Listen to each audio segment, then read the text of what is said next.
Strawberry picking season வந்து முடிய போகுது அப்படின்னு சொன்னோனே வேகமாக நம்ம காரை எடுத்துக்கிட்டு ஃபீல்டுக்கு வந்து போயாச்சுங்க பிக் பண்ணுறதுக்கு.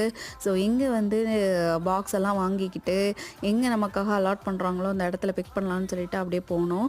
இது வந்து பார்த்திங்கன்னா இந்த strawberry picking, cherry picking, apple picking இதெல்லாமே இங்கே இருக்கும் இல்லையா யூஎஸில். லாஸ்ட் இயர் வந்து பார்த்திங்கன்னா நான் வந்து கலிஃபோர்னியாவில் ஸ்ட்ராபெர்ரி பிக்கிங் போயிருந்தேன். ரொம்பவே நல்லா இருந்துச்சு. இங்கே நாங்கள் இருக்கிற ஸ்டேட்டில் இதான் வந்து ஃபஸ்ட் எக்ஸ்பீரியன்ஸ். ஸோ நம்ம இதையும் எக்ஸ்பீரியன்ஸ் பண்ணோம் அப்படிங்கிறதுக்காக வந்தோம். மழைலாம் நிறைய பெஞ்சிட்டே இருக்கிறதுனால பார்த்திங்கன்னா நிறைய ஸ்ட்ராபெரிஸ் எல்லாம் கொஞ்சம் வந்து அழுகிடுச்சுன்னு தான் சொல்லணும். ஆனால் அதுலேயுமே நல்லா ஃப்ரெஷ்ஷான ஸ்ட்ராபெரிஸ் நிறைய இருந்தது. என் பசங்களாம் ரொம்ப இன்ட்ரெஸ்டடாகவே ஸ்ட்ராபெரி பிக் பண்ணி போட்டுட்டு இருந்தாங்க. ஈவன் நான் கூட எதுவுமே பறிக்கலைங்க. அவங்க தான் வந்து நல்லதாக பார்த்து பிக் பண்ணிட்டு இருந்தாங்க. அவங்களுக்கு இதெல்லாம் வந்து ரொம்ப பிடிச்சிருந்தது. அதுவும் என் சின்ன பையன் வந்து அப்படி ஒரு ஸ்ட்ராபெரி லவர்னு சொல்லலாம். அவனுக்கு வந்து அவ்வளோ பிடிக்கும் ஸ்ட்ராபெரிஸ்னால். ஸோ இந்த வீடியோ பிடிச்சிருந்தா சேனலை மறக்காமல் லைக், கமெண்ட், ஷேர் பண்ணுங்கள், சப்ஸ்கிரைப் பண்ணுங்கள். பாய்.